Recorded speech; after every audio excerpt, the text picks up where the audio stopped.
I still remember the burning sting of the antiseptic, the harsh fluorescent light overhead, and the echo of my father's voice as he hung up on me.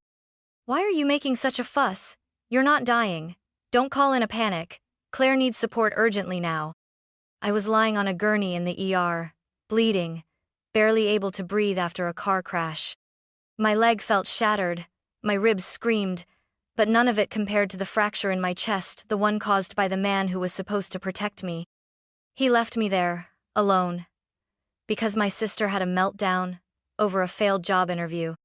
When he finally showed up, hours later, the look on his face said it all. He had no idea what I'd become in his absence, and he certainly didn't expect what I was about to do next. The crash had happened in a blur: tires screeching, glass exploding, and then silence. When I woke up, I couldn't move my leg. I tasted blood in my mouth and realized I was being lifted onto a stretcher. Paramedics were speaking, their voices urgent but calm. "We've got a pulse, compound fracture, possible internal bleeding. Let's move." I faded in and out on the ride to the hospital. The next time I opened my eyes, I was under a fluorescent ceiling, shaking, half covered by a thin, scratchy blanket. A nurse spoke to me, kind but hurried, asking if I could feel my toes. I could barely. Then I reached for my phone. The screen was cracked, just like me. I scrolled to the one number that had always meant help. Dad. My emergency contact. The first call went to voicemail. The second rang, then cut off. On the third try, he answered. His voice was clipped, already annoyed. "Stella, what is it? I'm in the middle of something. Claire's having a moment, okay?" I blinked at the ceiling, swallowed against the taste of iron. "Dad, I'm in the emergency room. I was in a car accident. I think my leg is broken." He cut me off. "Are you dying?" "What?" I said, "Are you dying? Because Claire just bombed an interview she really wanted, and she's spiraling. She needs support right now. I'm trying to keep her together. This isn't the time for drama." "Dad, I'm alone," I whispered. "They think I might need surgery." He sighed, not in fear, not in worry, but in annoyance. "You're strong. You'll be fine. Don't call in a panic. Claire needs me now." Then the line went dead. I stared at my phone for a long time, trying to make sense of what had just happened. Not the accident. Not the pain. But that my father, my only living parent, had chosen my sister's emotional crisis over my physical trauma.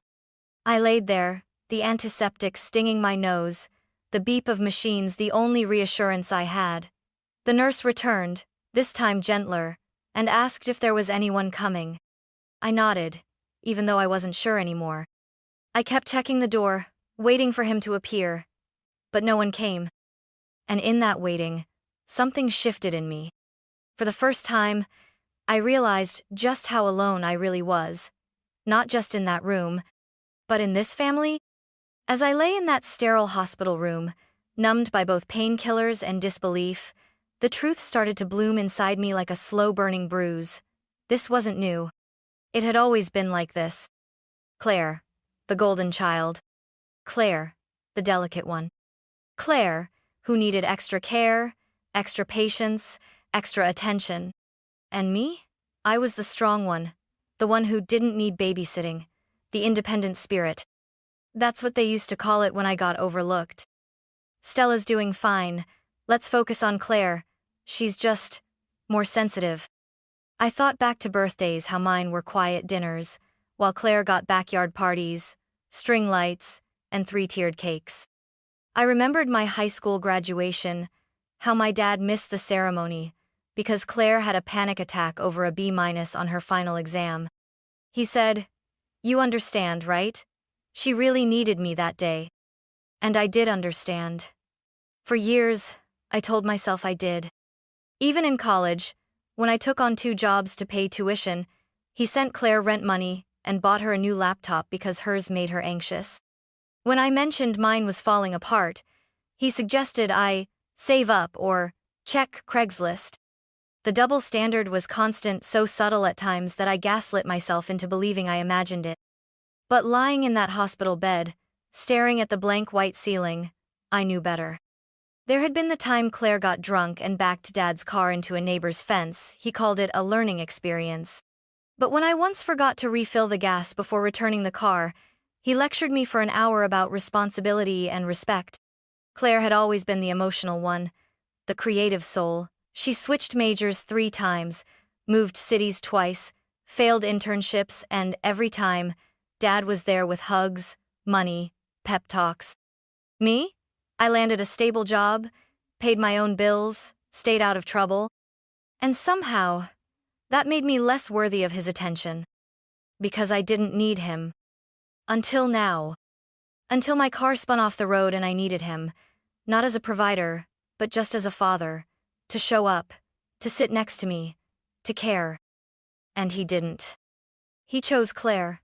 Again. Over and over, she demanded and received. I endured and was ignored. Even when I was the one on the table.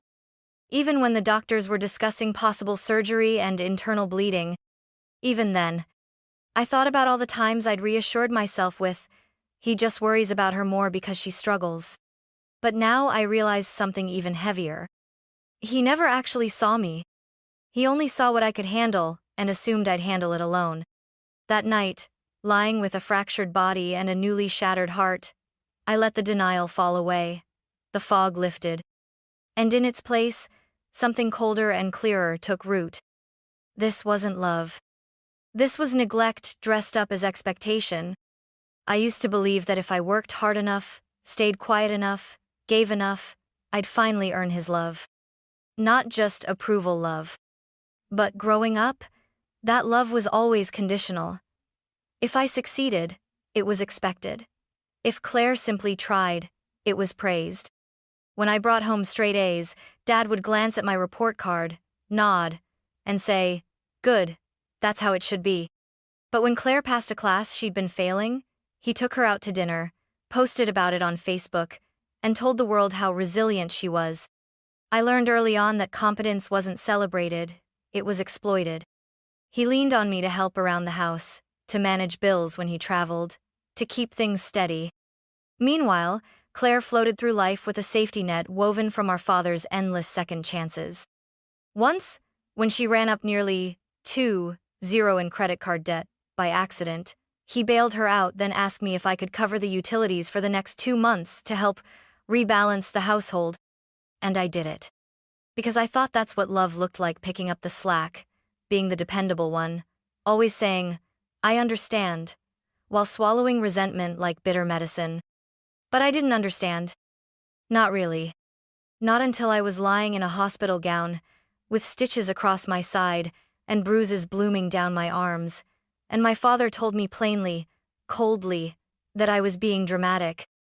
That my sister's failed job interview was more urgent than my pain. That I wasn't dying, so I shouldn't have called. I remember staring at the wall after that call, trying to process the shame. The worst part wasn't even his rejection, it was how familiar it felt. This wasn't a one-time betrayal. It was the culmination of years of being invisible unless I was useful. Years of playing the role of the strong daughter, the self-sufficient one, the easy kid. That role had become my prison. I had taught them how to treat me not by speaking, but by enduring.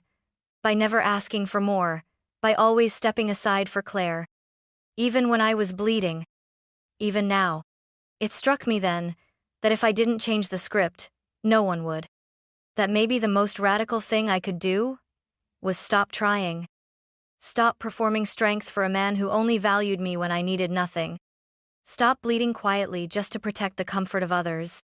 Stop calling it love when it was really control wrapped in praise. Lying there, I realized, this wasn't just a car crash. It was a breaking point. And maybe finally, that was exactly what I needed. By the time night fell and I was moved to a quieter room in the trauma wing, the hospital had become a strange kind of sanctuary, cold and impersonal, but still more comforting than the hollow warmth I'd grown used to at home. The nurse dimmed the lights, adjusted the blanket around my cast, and asked softly, "Is your family coming?" I gave the only answer I could. No. She didn't press, just nodded and said, Let us know if you need anything. But I did need something I had never let myself ask for before. Protection. Not from pain. I could endure pain. But from the people who kept calling it love while watching me break. That's when I reached for my phone again. My hand was steadier now. I scrolled past Dad. Past Claire. And tapped on Ms. Eliza Grant, my lawyer. I'd worked with her years ago on a housing matter. Nothing major.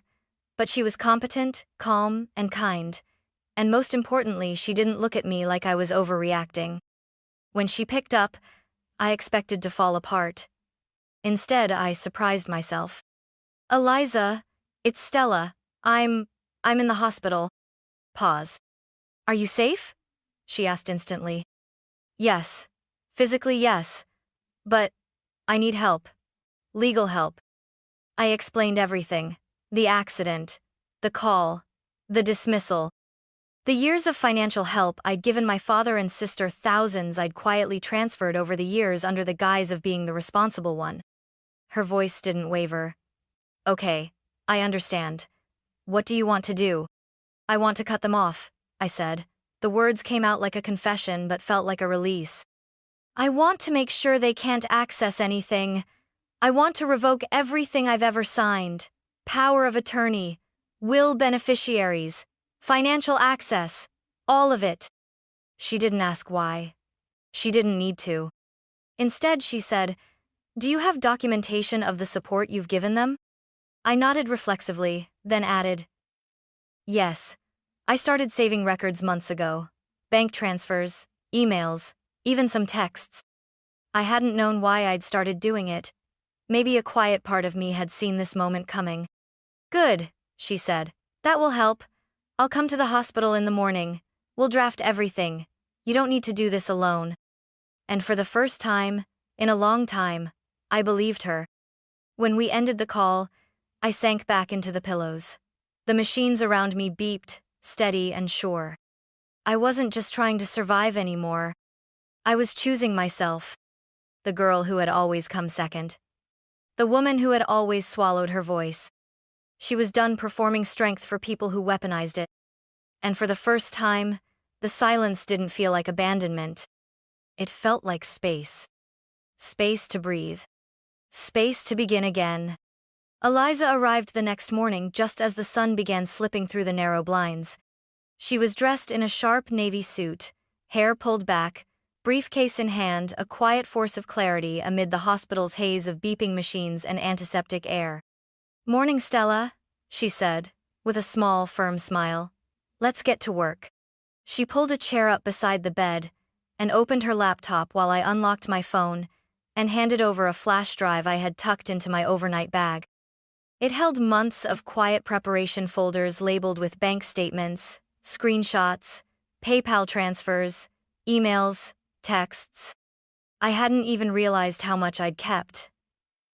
But now that it was all laid out in one place, it was overwhelming.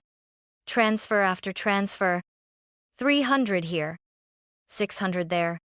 $1,000 check with the memo line, Claire's therapy copay. Rent, groceries, repairs, bailouts. Most of the money hadn't even been requested politely. It had come as expectations, demands wrapped in guilt. "Claire's struggling again. Can you help? I don't want her moving back in with me. Can you spot her car payment this month? Just until she gets on her feet." Except Claire had never found her footing, and I had never stopped paying. Eliza's fingers moved quickly across her keyboard as she compiled totals, organized messages, and matched requests to transfers. When she turned the screen toward me, the number at the bottom made my stomach twist. 91,437.32. Almost 6 figures. Gone over 5 years.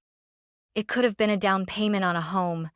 My student loans wiped clean, a business started, a safety net built. Instead, it was the trail of quiet self-erasure I had left behind to keep the peace. Eliza looked up. "This isn't just generosity. This is a pattern of financial dependence. And from the emotional content of these messages, it borders on coercion." I swallowed. "Do I look foolish?" "No," she said plainly. You look like someone who's been conditioned to believe love is earned through sacrifice. That sentence cracked something in me. Because that's exactly what it was. Every time I paid, every time I gave in, I wasn't just avoiding conflict, I was chasing connection. Hoping that maybe this time, he'd say, thank you. That maybe this time, Claire would appreciate me. Maybe this time, I'd be seen. Instead, they only learned that I'd never say no. Until now. Eliza guided me through the next steps, revoking the general power of attorney I'd given my dad just in case years ago, removing both him and Claire as beneficiaries from my will, and updating all access to my bank accounts. I'll handle notification, she said. It'll get messy, but we'll keep it clean. I nodded. I also recommend setting up a trust, just for you, she added. You're not just cutting them off, you're reclaiming your autonomy legally and emotionally.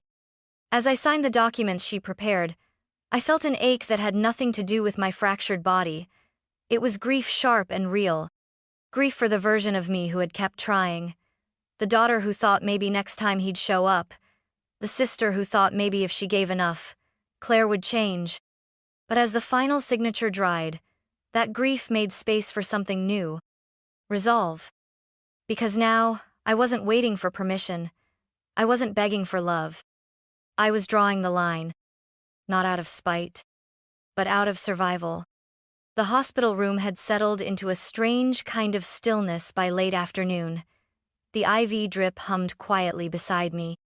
My leg throbbed beneath layers of gauze and plaster, but the pain had dulled, eclipsed by the pounding in my chest as I waited.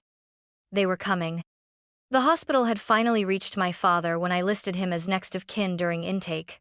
I hadn't expected him to arrive right away, but Eliza, ever prepared, stayed by my side just in case.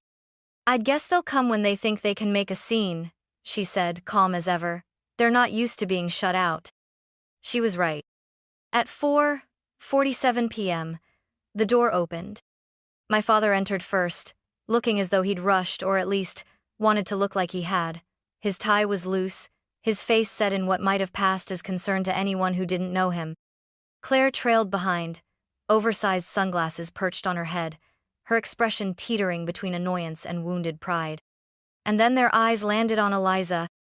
Immediately, the warmth vanished. "Who is this?" Dad demanded, pointing at her with the subtlety of a freight train. Eliza stood smoothly. "Good evening. I'm Eliza Grant, Stella's attorney." Claire's lips curled. "An attorney? Oh, come on." I sat up a little, pain shooting through my side. "Sit down if you want to talk, or walk out. Your choice." Dad's jaw flexed. "Is this about earlier? Stella, you can't seriously be mad. You're not. You weren't dying. Claire was in a really bad place." "Over a job interview?" I asked. My voice was flat, cold. "You left me bleeding in the ER because Claire got rejected by LinkedIn."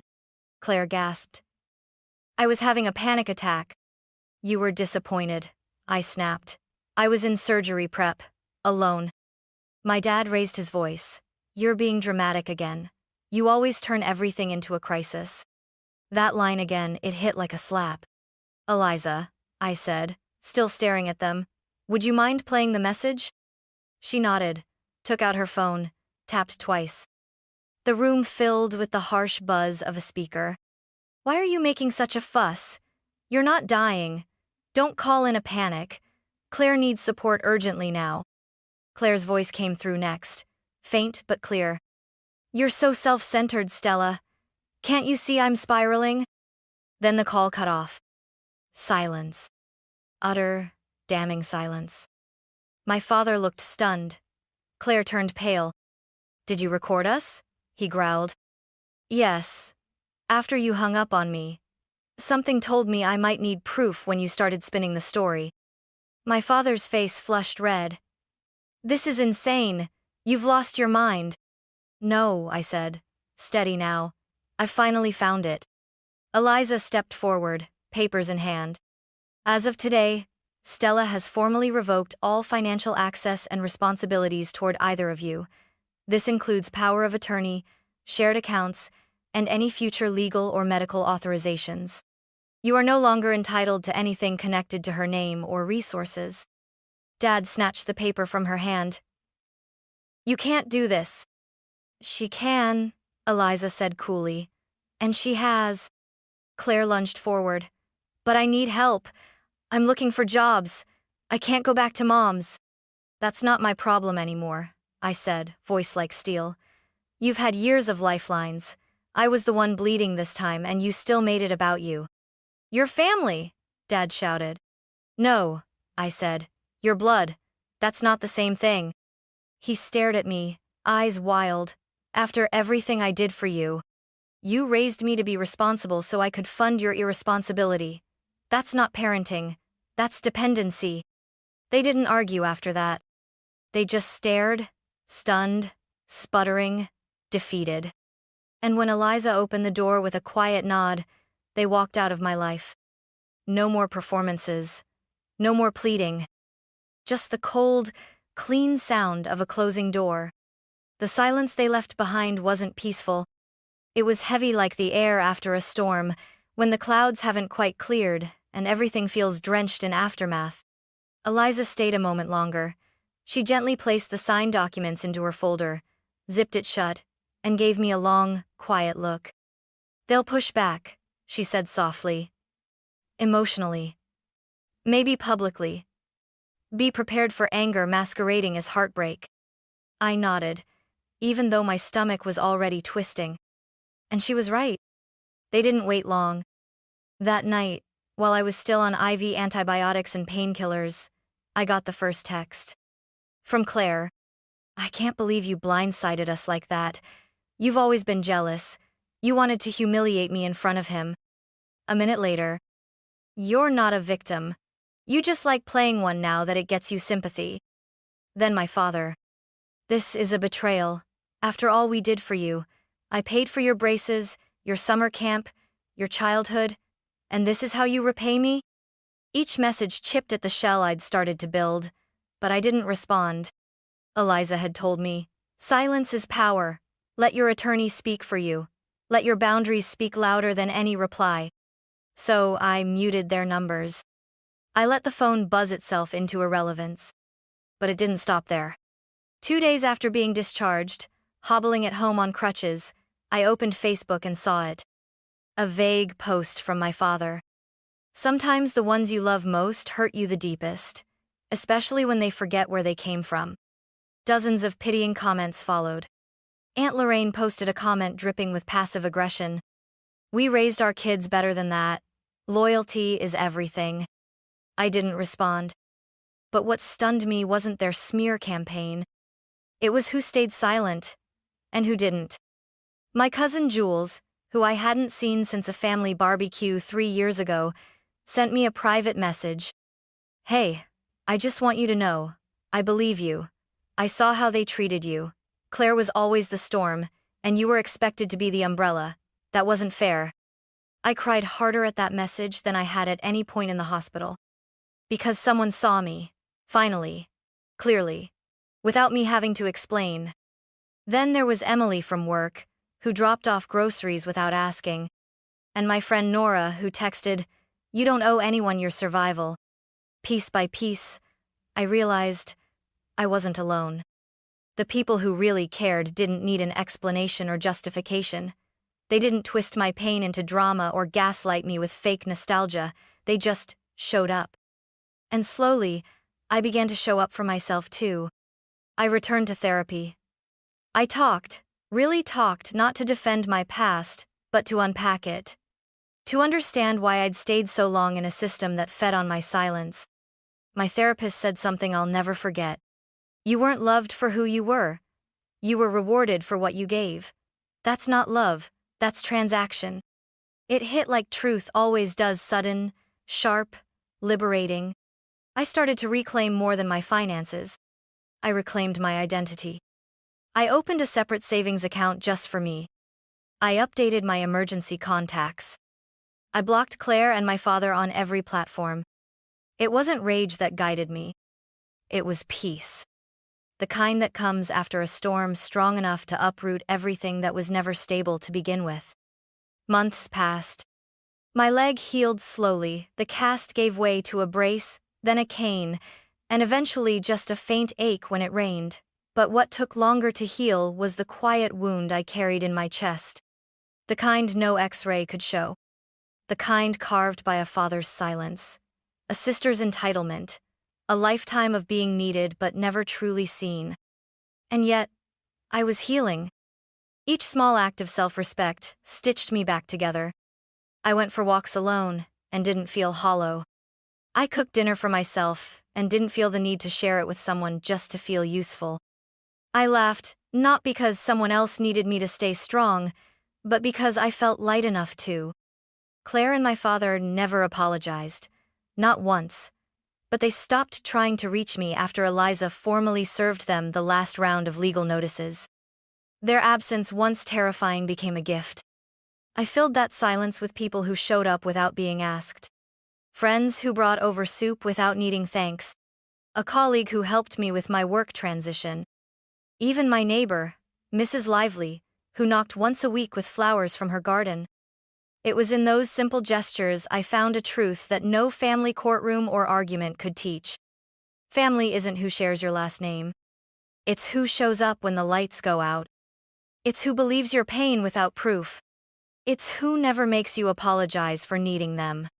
So to anyone out there still waiting for a parent to see you, still trying to prove your worth through sacrifice, hear this. You don't have to bleed to earn love. You are already enough. And the day you stop begging is the day you finally begin to heal.